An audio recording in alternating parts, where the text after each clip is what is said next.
Hay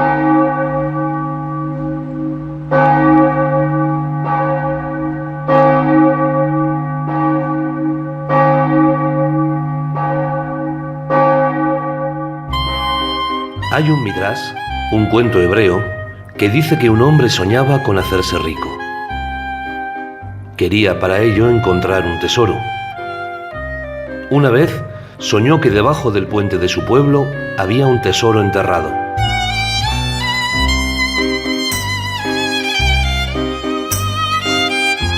Había sido un sueño tan real que cuando se despertó decidió atravesar todo el pueblo y llegar hasta el puente para comprobar si su sueño se hacía realidad.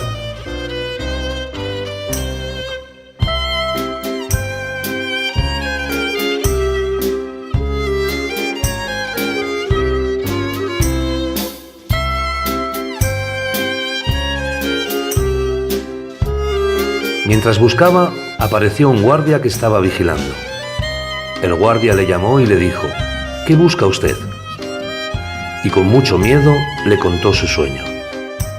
El guardia le dijo: pues yo he venido aquí precisamente porque he soñado que había un hombre tan necio que buscaba un tesoro fuera de su casa y resulta que lo tenía debajo de su cocina.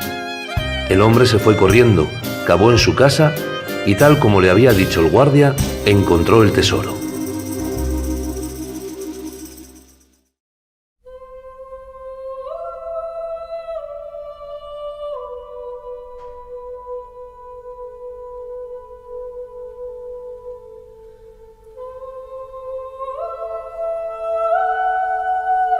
Muchas veces nos empeñamos en buscar muy lejos lo que realmente tenemos muy cerca.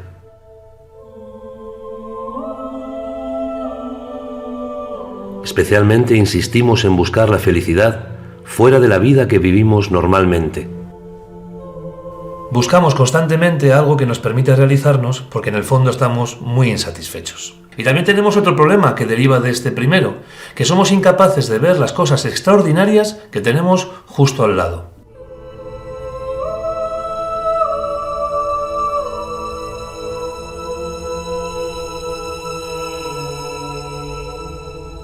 Hacía tiempo ya que pues me notaba algo raro, tal, pero cuando tienes 20 años y tienes la tripa hinchada, pues piensas que comes mal, que estás gordita, pero no piensas que tienes un tumor.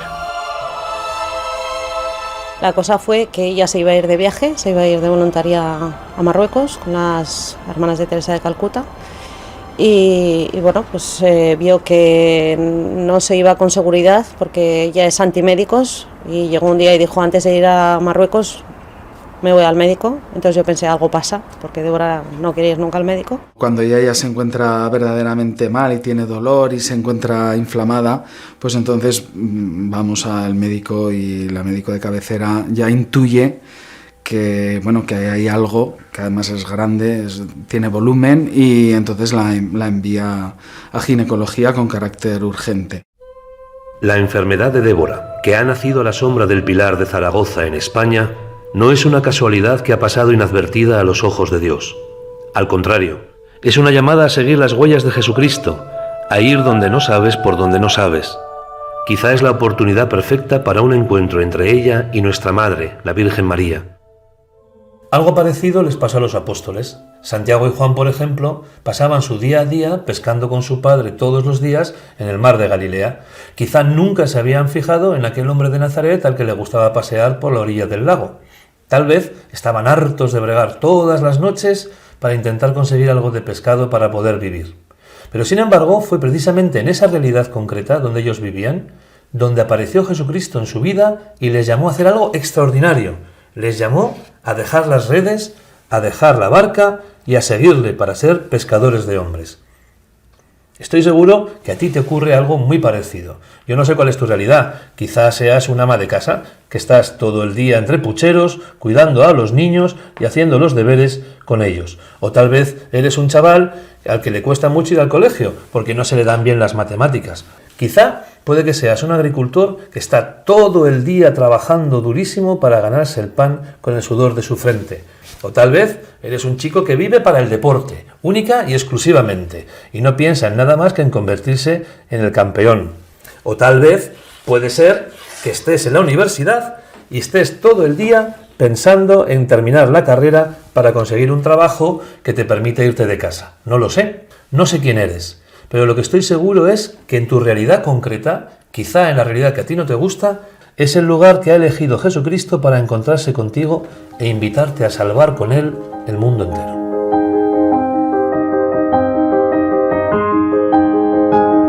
A finales del siglo XIII hay un libro en el archivo del Pilar, capitular del Pilar, en el que se nos cuenta la tradición, la venerable tradición de la venida de la Virgen del Pilar a Zaragoza. Es un texto que se escribe en aquel momento, a finales del XIII, para dejar constancia de alguna manera de una tradición que se había ido transmitiendo oralmente a lo largo de los siglos. ¿Y qué dice fundamentalmente? Pues dice que estaba el apóstol Santiago en España, estaba concretamente en Zaragoza, estaba bastante desolado porque no crecía una comunidad potente de cristianos en Zaragoza, y entonces, estando rezando a orillas del río Ebro, pues de una noche, la noche del 2 de enero del año 40, se apareció la Virgen, que no hay que olvidar que María de Nazaret está viva en ese momento todavía y la tenemos documentada en tierras de Jerusalén. La presencia de María en Zaragoza tiene como finalidad el animar a esa comunidad, el crecimiento de esa comunidad, y sobre todo algo muy importante, el señalar que en este espacio habría que construir un templo que curiosamente se convertiría en el primer templo que Occidente levantó en honor de Nuestra Señora la Virgen.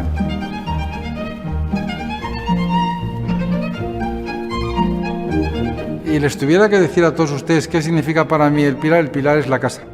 La casa nuestra es la casa de una civilización, de una cultura, de un territorio, de todos nosotros. La gente aquí en Zaragoza dice, bajo al Pilar, voy al Pilar, ¿no? El Pilar es el centro de lo que es de alguna manera la vida.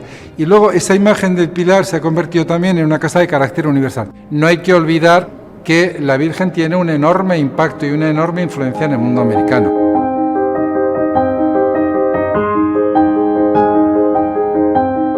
Es la humildad de la Virgen del Pilar, es esa la humildad de la Madre de Dios, pequeñita, sostenida en una columna, también sostenida por el Espíritu Santo. Como experimentamos nosotros en esta situación con Débora, como en pie encima de una columna, de pie desde la fe, en fe. Lo que más sé de la Virgen del Pilar es por el colegio. Sí, si no fuese por eso y por el trabajo que hice, no sabría casi ni que Santiago, o sea, que parece una broma, pero no, es que además tampoco he sido nunca, ni en mi familia somos muy pues del Día del Pilar, las flores, no, o sea, pues sí, de ir a misa y rezar a la Virgen, pero no.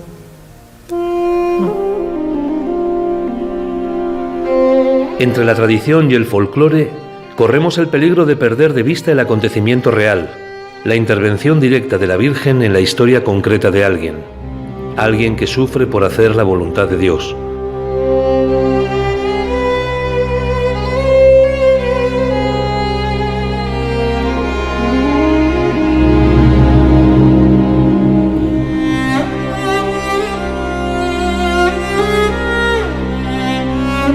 Después de su pasión y resurrección, nuestro Señor Jesucristo envió a los apóstoles a anunciar el Evangelio a toda la creación, prometiéndoles que Él iba a estar con ellos todos los días hasta el fin del mundo. El apóstol Santiago, el hijo de Zebedeo y hermano de Juan, aquel a quien el mismo Jesús había encomendado el cuidado de su madre, la Virgen María, tuvo la inspiración de ir a anunciar el Evangelio hasta el fin del mundo.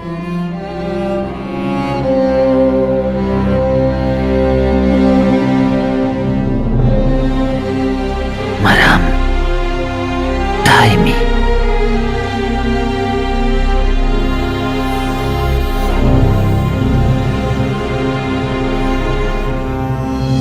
Taimi. Maram, Vrokyati. Maram.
Ese era el carácter de Santiago, el Boanerges, el hijo del trueno, que no se conformaba con ir a cualquier parte, sino que en su celo apostólico tenía que llegar hasta el fin del mundo. Lo interesante es que en aquella época, el siglo I de nuestra era, el fin del mundo realmente existía y estaba en Hispania, en una población llamada Finisterre, en Galicia. Hay que tener en cuenta y reconocer que los propios Hechos de los Apóstoles nos van explicando que los discípulos de Jesús de Nazaret, de Cristo, van recorriendo el mundo transmitiendo el mensaje de Cristo, el mensaje cristiano. Pero hay que tener en cuenta también que la figura fundamental para la transmisión y para que viva y perviva ese mensaje se llama María de Nazaret, la Madre de nuestro Señor. Porque fundamentalmente María tiene claro que ese mensaje de esperanza, ese mensaje que va a revolucionar el mundo, tiene que ser transmitido. No hay que olvidar que María en ese momento se convierte, como han reconocido los grandes sociólogos americanos, en la figura más importante de lo que ha constituido a la civilización occidental. Nadie puede anunciar el Evangelio si antes no lo ha recibido. Quien contempla la imagen de Cristo en la cruz está contemplando lo que significa el amor. Este es el mensaje que salva al mundo, que Cristo te ama ciertamente, que ha dado su vida por ti cuando eras malvado y pecador, que no te va a dejar solo en tus pecados ni en tus sufrimientos, sino que viene a salvarte. Un mensaje como este puede ponerte en camino, como a Santiago, que estaba dispuesto a llegar al fin del mundo para anunciarlo. Pero tú y yo, y Débora, por ejemplo, ¿estamos dispuestos a aceptar los acontecimientos que Dios permite en nuestra vida? Pues era un tumor en el ovario que es, un poco extraño, que se llama disgerminoma y era ya de 20 centímetros, entonces como me apretaba los riñones y eso pues me hacía daño, claro. Yo creo que Débora ha aceptado la posibilidad de morirse. No quiero pensar que Débora se pudiese morir, pero sí que alguna vez lo he pensado que podría ser. En mi casa pues siempre... No sé, mi padre siempre decía lo de cualquiera puede tener cáncer, era consciente de que, pues que todo el mundo, y yo incluida, pues puedes tener cáncer, pero aún así, pues claro, es más fácil hablarlo que luego cuando te toca a ti ver, pues que realmente lo tienes tú.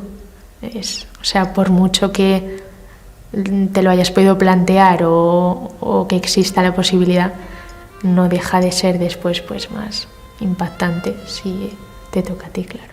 Pero yo sé que ser cristiano, ¿qué es? Experimentar que Cristo te saca de la muerte, te saca continuamente, no se cansa, hoy, mañana, porque nosotros lo nuestro es entrar en ese sufrimiento que nos desmorona, que nos desmonta, y Cristo que nos rescata, que nos saca.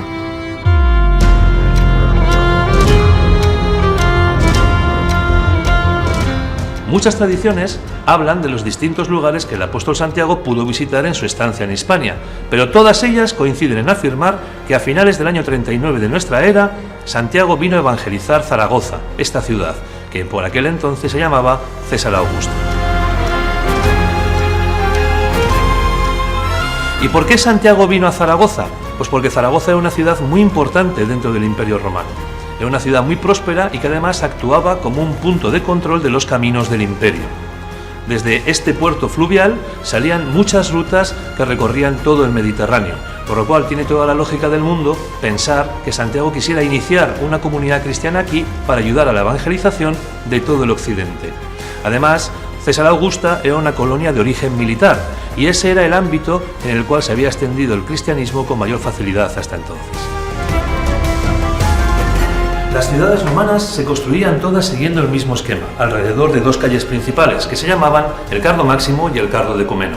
Donde estas dos calles se cruzaban, se construía el foro de la ciudad. El foro era el centro administrativo, social y cultural, y en definitiva el lugar donde pasaban la mayor parte del día los ciudadanos. Por eso, siguiendo una costumbre que se recoge, por ejemplo, en los Hechos de los Apóstoles, no es difícil imaginar que el apóstol Santiago viniera aquí, a este foro de Zaragoza, a anunciar el Evangelio todos los días. Lo que ocurre es que se encontró con una realidad descorazonadora. En César Augusta nadie escuchaba a Santiago, ninguno creía el anuncio del Evangelio.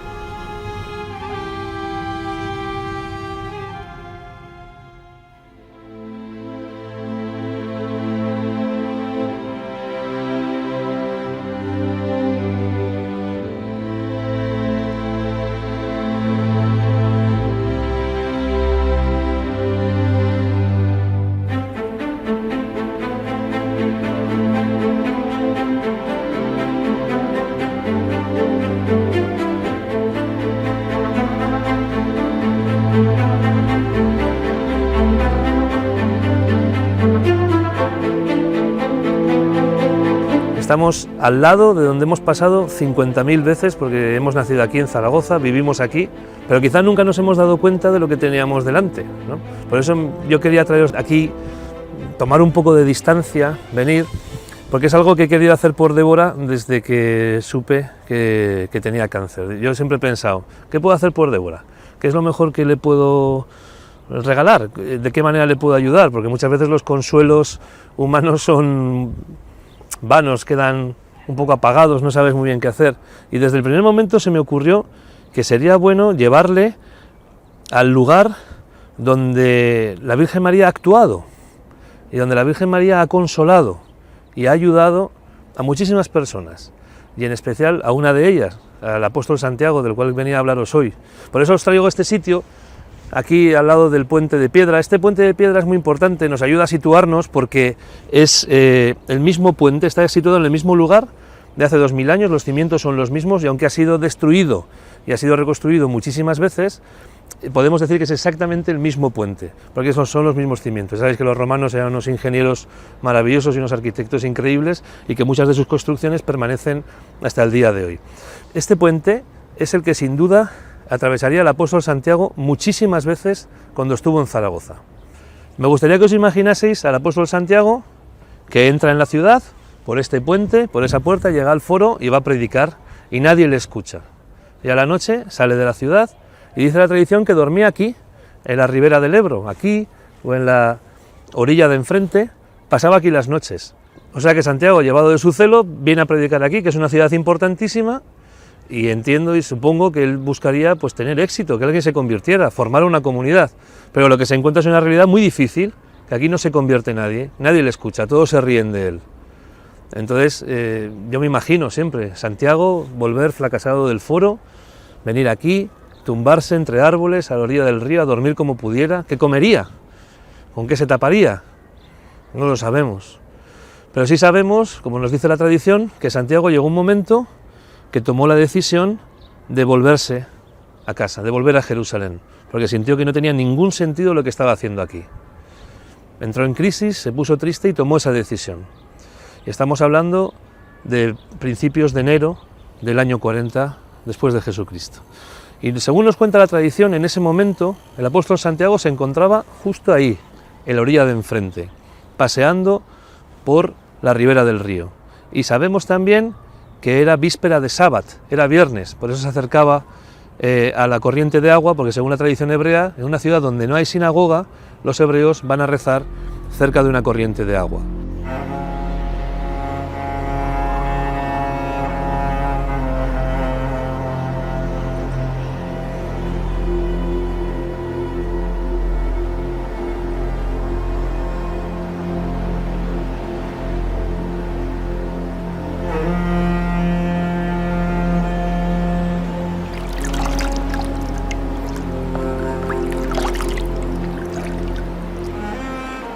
Maran lema ana haha lema daina ama tafsa laishmaini.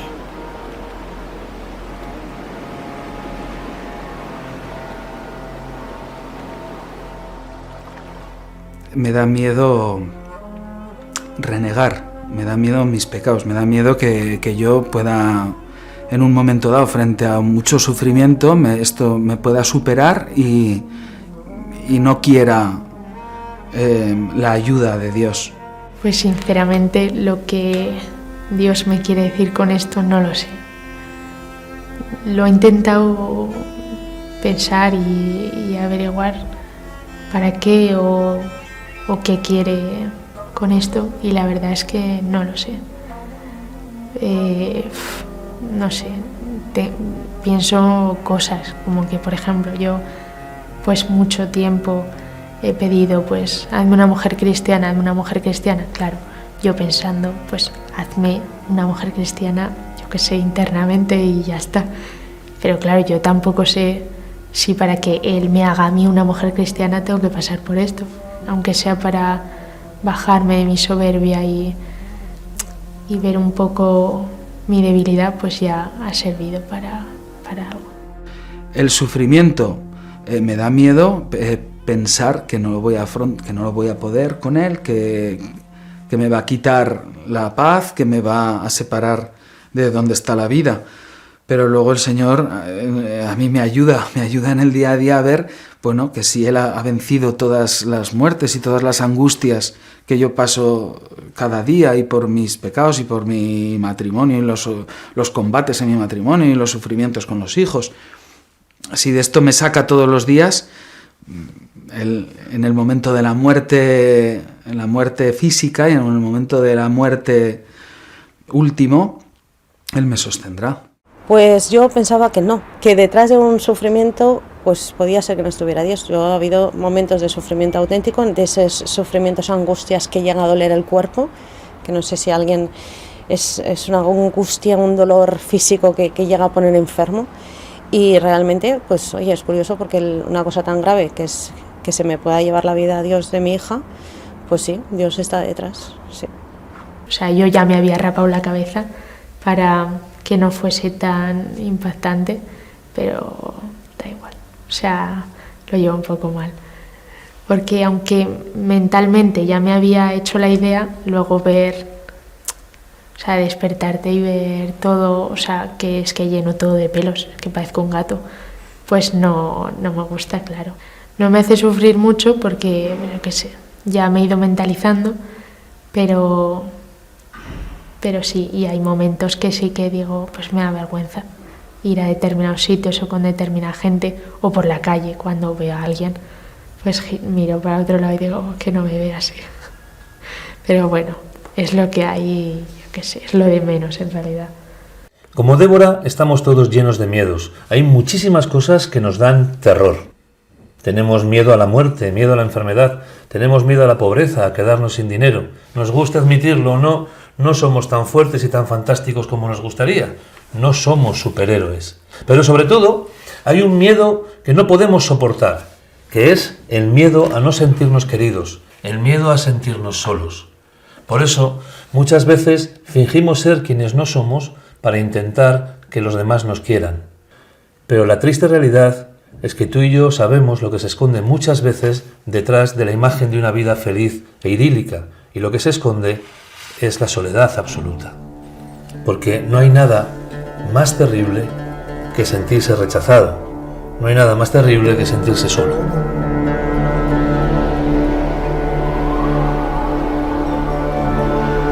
Riboni, Soderli, Latis Bagini, Riboni, Soderli, Riboni, Soderli, Riboni, Soderli, Riboni, Soderli, Riboni, Soderli, Latis Bagini, Riboni.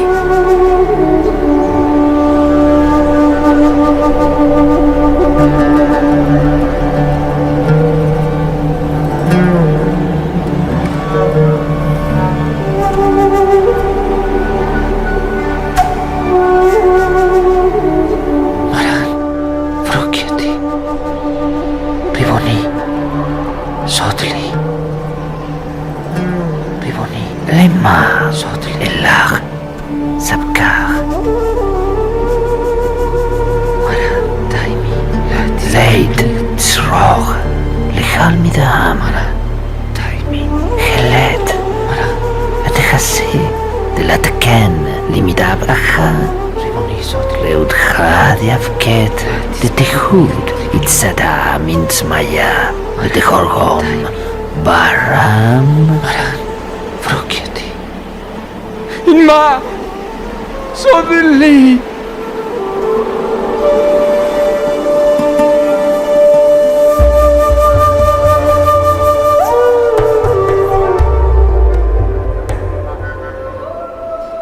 Shalom lach, Jacob. Ima.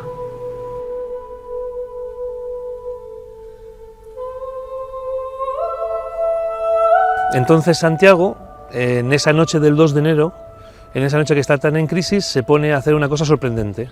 Se pone a llamar a su madre. Empieza a decir, madre, madre, ¿pero a quién está llamando? Pues está llamando a la Virgen María.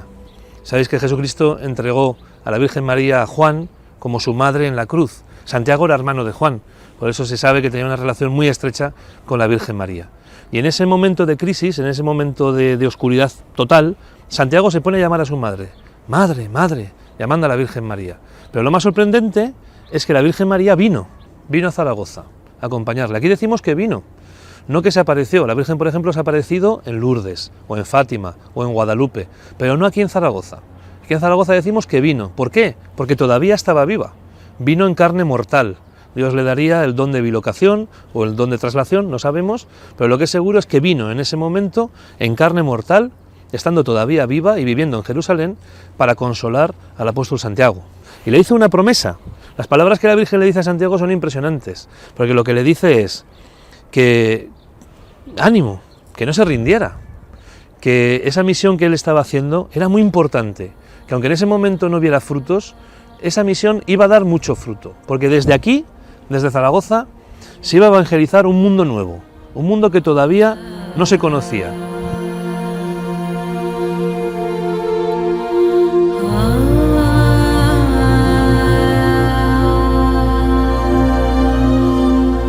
Yo sí que le dije, digo, a ver, la historia que todos tenemos y los acontecimientos que hemos vivido todos no son para quedárnoslos nosotros y ya está, como un crecimiento personal, no son para nosotros, es para dar gloria a Dios, las cosas que nos suceden, todo lo que nos pasa en la vida.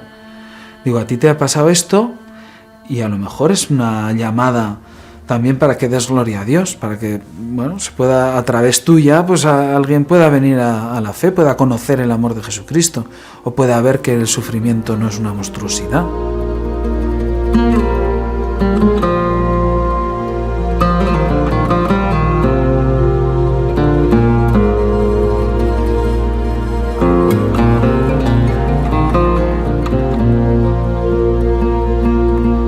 Y por eso yo espero que este acontecimiento nos haga a todos, nos ayude a unirnos a Él.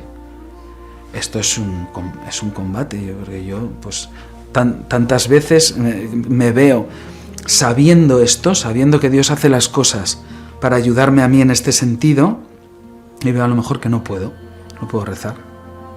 Me sostiene, sé que me sostiene la oración de una comunidad, de los hermanos, de los que me quieren y saben que este combate es duro y rezan por mí. Pues a mí me ha ayudado mucho a ver que yo, por mucho que sea su amiga y que quiera ayudarle, que yo lo único que puedo hacer por Débora es rezar. Que pues puedo estar con ella cada vez que le ingresan, ir a verla siempre que pueda, intentar estar con ella y ayudarla, animarla, pero que yo lo mejor que puedo hacer por Débora es rezar. El acontecimiento de Dios ha sido la tranquilidad, que es una necesidad que yo tenía de experimentar en la oración. El ver cómo han rezado por nosotros la gente, cómo se ha volcado, cómo han querido a Débora tanto. Para mí eso ha sido un acontecimiento, un descubrimiento que yo no había hecho hasta ahora. Y ver cómo Dios lleva toda la historia, o sea, la batalla, como descansando. Lógicamente he tenido mis momentos como madre, ¿no?, de llorar cuando salió de quirófano, cuando te confirman que es maligno, cuando he tenido momentos, ¿no?, cuando se cortó el pelo, pero ver que Dios lleva absolutamente la batalla, y a mí eso me da una tranquilidad tremenda, ver a Raúl bien y sobre todo ver bien a mi hija.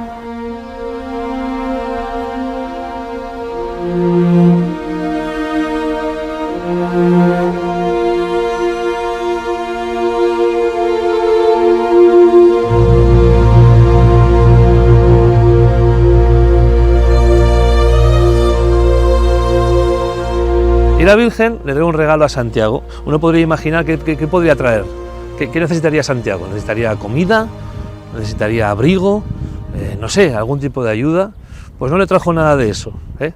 La Virgen María le trajo un regalo mucho más especial. Le trajo una columna.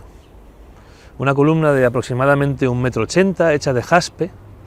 Y le dijo, mira, en este lugar vas a construir un templo. Le pidió a la Virgen María a Santiago, lo cual es una cosa sorprendente, porque en aquella época los cristianos no había templo. Los cristianos se reunían en casas, celebraban la Eucaristía, compartían los ágapes en las casas de los hermanos, pero no había un templo como tal. Sin embargo, la Virgen le dice, construye un templo para guardar esta columna.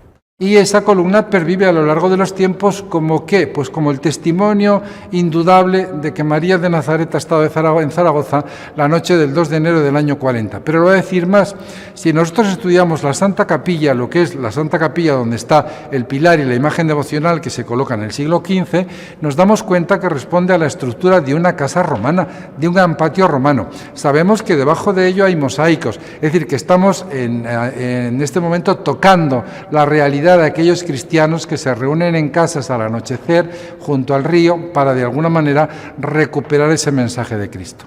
¿Por qué es importante construir este templo?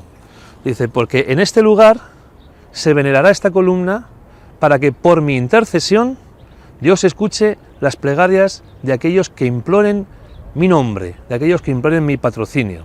Es decir, ¿para qué está construido este templo que se conserva hasta el día de hoy, desde aquella noche del 2 de enero del año 40, y que hoy tenemos delante? ¿Por qué existe este templo? Porque lo mandó la Virgen María. ¿Y para qué? Para escuchar a aquellos que vinieran necesitados ¿de qué? De un milagro, para obrar prodigios, prodigios por mi intercesión, para aquellos que en su necesidad me imploren mi patrocinio.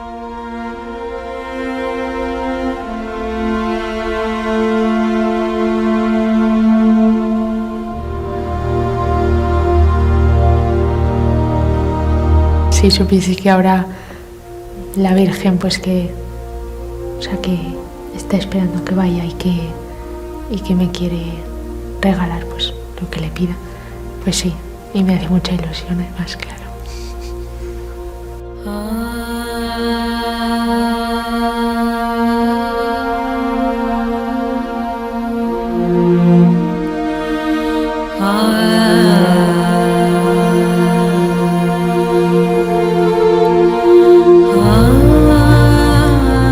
Yo pediría que pudiese ser madre, que a pesar de pues, que le han extirpado un ovario, que está recibiendo la quimio, que pudiese en un futuro ser madre. Yo no seré el que diga se lo quiero quitar, y yo además he pedido y he rezado por ella para que ella pueda estar unida al Señor, que pueda vivir esto unida a Jesucristo y que este acontecimiento le lleve a unirse a Él, porque yo sé que la vida no está en que viva 40 años más. ¿Cuántos? ¿40? ¿30? ¿Cuántos años? ¿Y yo? ¿Cuántos años más? Está en estar unido a Él, estar unido a Jesucristo. Esa es la vida eterna. Y yo creo que, pues eso, le pediría que esto nos ayudase a amar, sobre todo a mi hermana en especial, pero entre todos a saber que el sufrimiento puede llegar en cualquier momento y a poder mostrar que la familia está ahí y que dejamos de pensar nosotros mismos para ayudar al que tiene la cruz, ¿no? Que la cruz de uno es la cruz de todos. Que sigamos en paz, que Débora esté tranquila, que esté en paz, que vea que todas las decisiones que ha tomado, porque ha tomado decisiones serias y ha tenido que el Señor recompensa, que pueda vivir la fe, o sea, que esto sea realmente para descubrir una fe adulta.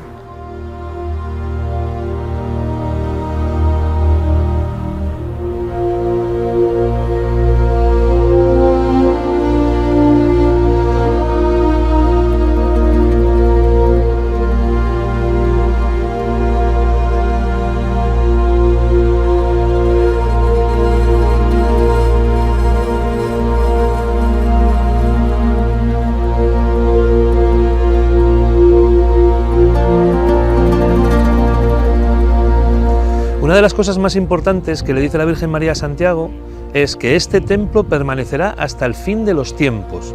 Quiere decir que este templo va a ser lo último que se destruya antes del fin del mundo. Va a permanecer siempre. La Virgen lo ha prometido. Y fíjate que ha habido intentos por destruir este templo muchísimos. Desde la antigüedad ha intentado destruirlo los judíos, lo intentaron destruir los arrianos, y el último intento fue en la Guerra Civil Española. En la primera acción de guerra, de la Guerra Civil, por la parte republicana, fue bombardear el Pilar. Y cayeron varias bombas en la Plaza del Pilar y dentro del templo, pero ninguna de ellas explotó. Y de hecho se conserva, probablemente lo habéis visto desde niños, ¿no? Se conservan tanto las bombas dentro del templo como los agujeros que hay en el techo por donde entraron las bombas, que ahí se ve realmente la puntería que tuvieron, o sea, no fue al azar. Cuentan 3 las que cayó rozando la fachada y las 2 que cayeron dentro, pero echaron 6. Y después el escrito que hicieron el periódico de los anarquistas de Barcelona, Solidaridad Obrera, que publican al día siguiente la gran noticia, Zaragoza a punto de rendirse. Ayer por la tarde nuestros aviones bombardearon el Templo del Pilar. El que echó las bombas, que también nos enteramos por una visita de una familia de Selva del Camp, que durante la guerra era jefe de las cuadrillas de bombardeo del ejército republicano y que los bombardeos más peligrosos los hacía él, y si no, lo mandaba a hacer a otro. Y eso dice que montó las bombas en Reus, las 6 bombas, subió por el Ebro hasta Zaragoza, echó las 6 bombas y por el Ebro bajó otra vez hasta Reus, hasta Tarragona. Bueno, y la cuestión está el por qué no explotaron las bombas. Les dije, mire, aquí tienen la memoria histórica auténtica de las bombas del Pilar, de las 3 bombas del Pilar, les dije, porque los escritos dicen 3. Y me dice un señor, oiga, usted no sabe bien la historia, no fueron 3, fueron 6. Y digo, bueno, ¿y usted cómo lo sabe? Yo ya sabía que eran 6, pero ¿usted cómo lo sabe? Y dice, porque yo era teniente de artillería. Después de la guerra nombraron una comisión de especialistas en explosivos para analizar las bombas del Pilar, a ver dónde estaba el fallo, a ver por qué no habían explotado. Dice, las desmontamos con mucho miedo de que un pequeño golpe les podía hacer explotar, por si acaso, ¿no? Con destornilladores allí, con todo el cuidado. La primera, perfectamente, solo faltaba el golpe para hacerla explotar. La segunda, lo mismo. La última la dejamos sin desmontar, la sacamos a un descampado de Zaragoza y desde lejos con una pistola le dieron y explotó. Y el informe que hicieron me dijo que humanamente no hay explicación. O sea que las bombas estaban perfectamente para explotar y no explotaron. Y mira que las que cayeron dentro hicieron 3 contactos. Primero el tejado, ahí tenía que haber explotado. Atraviesan el tejado, caen en la bóveda, otro contacto, y no explotaron. Caen al suelo y no explotaron. Oye, más claro del milagro no puede ver, ¿no? ¿Cómo iba a permitir la Virgen, en un único sitio donde estuve ella, fuera en Palestina, que le destruyesen el santuario? No lo podía permitir, que la Virgen del Pilar es mucha Virgen, además es la patrona de la hispanidad, o sea, es un símbolo, y no lo podía permitir. Y así como pues hizo el milagro de venir en cuerpo mortal a ayudar a Santiago, pues vino también a ayudar a los descendientes de Santiago, O sea, para mí es un caso clarísimo, porque es que a veces da no sé qué hablar de los milagros. Pues si continuamente hay milagros, continuamente. O sea que ahora nosotros vamos a entrar al Pilar. Y le vamos a pedir a la Virgen María. ¿Qué le vas a pedir? Pues no tengas miedo de pedirle un milagro, porque la Virgen ha dicho que este lugar está construido precisamente para hacer milagros. Para hacer milagros. Quiere decir que si tú entras aquí y le pides un milagro, no vas a forzar su voluntad, no vas a forzar a Dios, ni vas a ponerle a prueba, al contrario. Es un gesto de confianza de tu madre, es tu madre. La Virgen María es tu madre y te quiere. Y quiere darte cosas buenas. Te invito a que elijas bien. ¿Qué le vas a pedir? Aquí, por ejemplo, se ha dado el que muchos autores han llamado el mayor milagro de toda la cristiandad después de los que hizo Jesucristo, que es el milagro de Miguel Pellicer, el cojo de Calanda.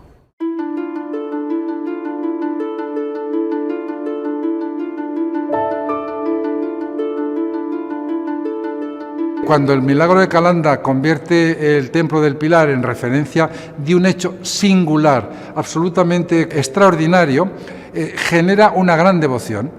Hay un ciudadano que le pasa un carro por la pierna evidentemente se la deja totalmente inservible, se la tienen que cerrar, se la cierran en el Hospital Real de Nuestra Señora Gracia de Zaragoza, un cirujano, y hay unos señores de ese hospital que la entierran en el cementerio del hospital. Este señor está en Zaragoza pidiendo limosna, está atendiendo, él mismo se dedica a atender pues las velas y los aceites que están en el templo para iluminar a Nuestra Señora, y un buen día se va a su pueblo, que es Calanda, y la noche que está durmiendo en Calanda, al levantarse se da cuenta que tiene la pierna.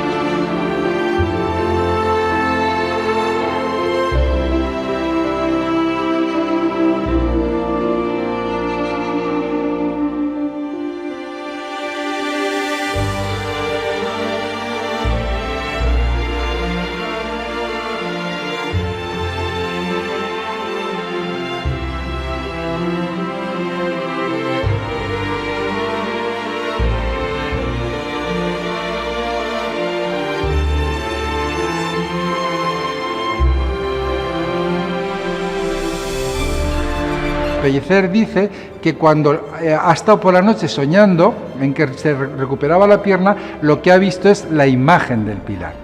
Pero claro, esto es un milagro tremendamente importante. Primero, porque lo ha visto todo el mundo, toda la ciudad lo ha visto pedir. Pero no solamente eso, piense usted que es que está vivo el cirujano que le ha cortado esa pierna.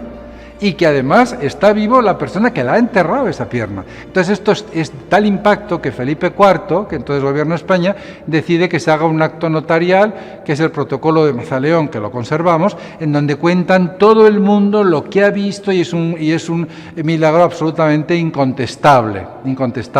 Y a partir de ahí, lógicamente ya nos encontramos con que ya el pilar rompe las fronteras, los médicos calvinistas tienen especial interés, la corte inglesa manda médicos protestantes a ver esto, y la verdad es que es un milagro que conmocionó realmente a todo el mundo. Porque aquí lo importante es que, como dijo María en el año 40, este lugar es un lugar sagrado y es un lugar en el que pueden acontecer milagros. Y después de ser un hombre muy conocido, de ser un hombre muy venerado por el milagro que la Virgen había hecho en él, tenéis que pensar una cosa. Os lo digo esto por ver qué milagro vais a pedir. ¿Qué gracia le vais a pedir a la Virgen María? Porque este hombre, este Miguel Pellicer, después de todo lo que la Virgen había hecho con él, tenéis que saber que murió sin fe. No murió convertido, no murió hecho un santo, sino que murió sin fe. Quiero decir esto, que está muy bien, es muy importante que la Virgen te coloque la pierna otra vez, o que la Virgen te pueda curar, o que la Virgen te dé aquello que deseas. Pero hay un milagro mayor que todo esto. Pensadlo, si hay un milagro mayor, que sea la fe. Me parecen más milagros el milagro moral que el milagro físico. Yo recuerdo, pensando en el cojo de Calanda, decía, bueno, pues si es un milagro, bueno, que una pierna, o que haya actas médicas en las que se reconozca que este hombre no tenía pierna, pero luego tiene pierna, pero perdonar cuando algo ha superado, ha herido a uno profundamente, poder perdonar, eso es un milagro. Eso es un milagro, es que aparezca una persona nueva dentro de mí, eso es un milagro. O sobre todo el ánimo. Hoy la Virgen María te puede decir a ti lo mismo que le dijo al apóstol Santiago: no te rindas, no te rindas. ¿Qué necesidad tienes realmente en tu vida? ¿Qué es lo que te pone triste? ¿Qué es lo que te hace sufrir? ¿El tener una enfermedad, el tener un defecto, o que no tienes fe? ¿A ti qué es lo que te hace sufrir? Al fin y al cabo, en estos momentos es cuando más te conoces a ti mismo y a la vez conoces a Dios. Es una forma de poder llegar a Él, y yo creo que estas cosas son las que más ayudan. Yo creo que esa es la diferencia de una persona que no tiene fe y una persona que sí, que puedes ver que a pesar de todo el sufrimiento que tengas, Dios está ahí y no te abandona, que puede ser que te mueras o que te cures, pero que no te mata interiormente ese sufrimiento. Entonces, que la fe le da esta esperanza de ver que sí, que incluso sufriendo te ayuda. Vale, uno puede creerse que o sea, yo puedo creerme que lo tengo todo, que no sé, que soy muy fuerte, que no necesito nada, que tal.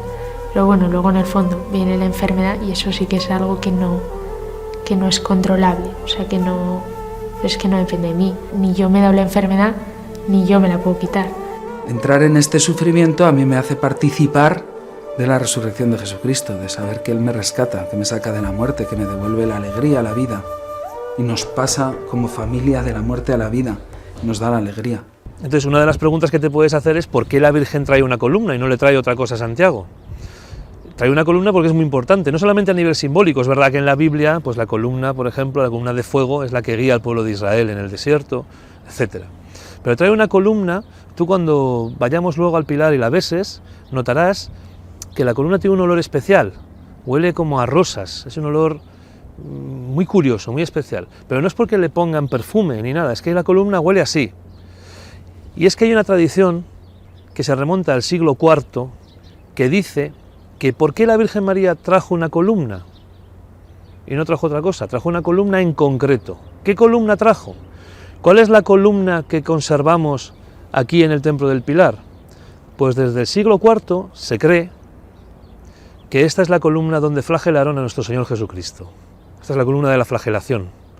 Si tú vas a Israel, no hay ninguna columna ahí de la flagelación, ¿verdad? No hay un lugar específico. Está el Lisóstrotos, está donde se hizo esa flagelación, pero no se conserva el lugar donde lo flagelaron. ¿Por qué? Porque está aquí en Zaragoza. Y ese olor de la columna es exactamente igual que el olor de la piedra de la unción en el Santo Sepulcro. Tiene un olor parecido. Es un olor de la unción del propio cuerpo santísimo de nuestro Señor Jesucristo. Por eso la Virgen María, con la columna, sujeta el cielo de nuestra fe. Ella es la columna de amor. Con esa columna nos sujeta, con esa columna nos ayuda y hace que nuestra fe sea firme, que se sujete sobre ella.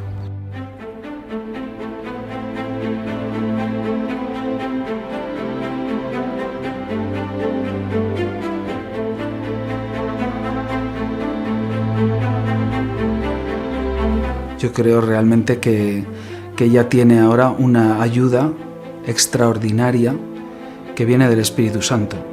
Yo sé que ella está experimentando y está viviendo que el Espíritu le sostiene, que el Señor le sostiene. Esto es lo que quería hacer contigo. En cuanto me enteré, me dio la noticia de que tenías cáncer, pues esto es lo que yo quería hacer contigo, traerte aquí, traerte delante de tu madre para que pudieras experimentar lo que experimentó Santiago. Santiago no sabía lo que iba a pasar, pero gracias al fracaso de este hombre que estuvo aquí noche tras noche, pasando frío, pasando hambre, sin que nadie le hiciera caso, se pudo evangelizar toda España y después toda América. Aunque Santiago jamás lo vio, porque Santiago tuvo que volver a Jerusalén al poco tiempo, a acompañar precisamente a la Virgen María en su dormición, y poco tiempo después fue martirizado. Pues igual tú también ahora tampoco sabes por qué tienes esta enfermedad, o tú no sabes por qué tienes este problema, o todos no sabemos por qué tenemos la cruz que tenemos. Lo que sí que sabemos es que Dios la permite. ¿Por qué? Por una misión. Como permitió que Santiago fracasara aquí, pasara frío y pasara hambre, para poder dar el fruto enorme que dio la evangelización. Pues tú ahora tampoco sabes por qué estás sufriendo, tampoco sabes por qué tienes esa cruz, tampoco sabes por qué tienes este fracaso o lo que sea, pero lo que sí que sabemos es que es por una misión enorme, que Dios le permite por amor. Y por eso yo quería que vinieras aquí, para que pudieras hablar con tu madre y que pudieras experimentar esta gracia de ser consolada, de ser animada, que pudieras escuchar en tu corazón lo mismo que escuchó Santiago. No te rindas, no te rindas, yo te voy a ayudar. Todo depende de que tú puedas tener una relación íntima con Dios, hoy por medio de su madre, la Virgen María.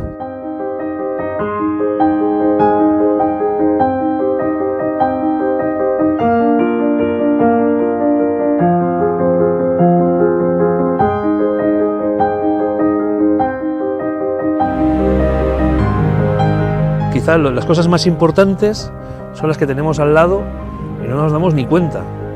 Pues que tú puedas entrar ahora al Pilar y puedas hablar libremente con tu madre de todo lo que te preocupa y que le puedas pedir una gracia.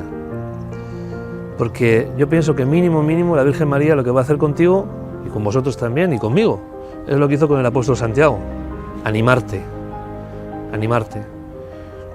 O sea, para ser feliz no necesito pedirle a la Virgen que me cure el cáncer, pero necesito eso, que me haga poder ser feliz teniendo el cáncer. Eso necesito. igual que el día de mañana, pues necesitaré, pues cuando pueda tener hijos o no los pueda tener o lo que sea, pues ser feliz como sea que tenga que ser.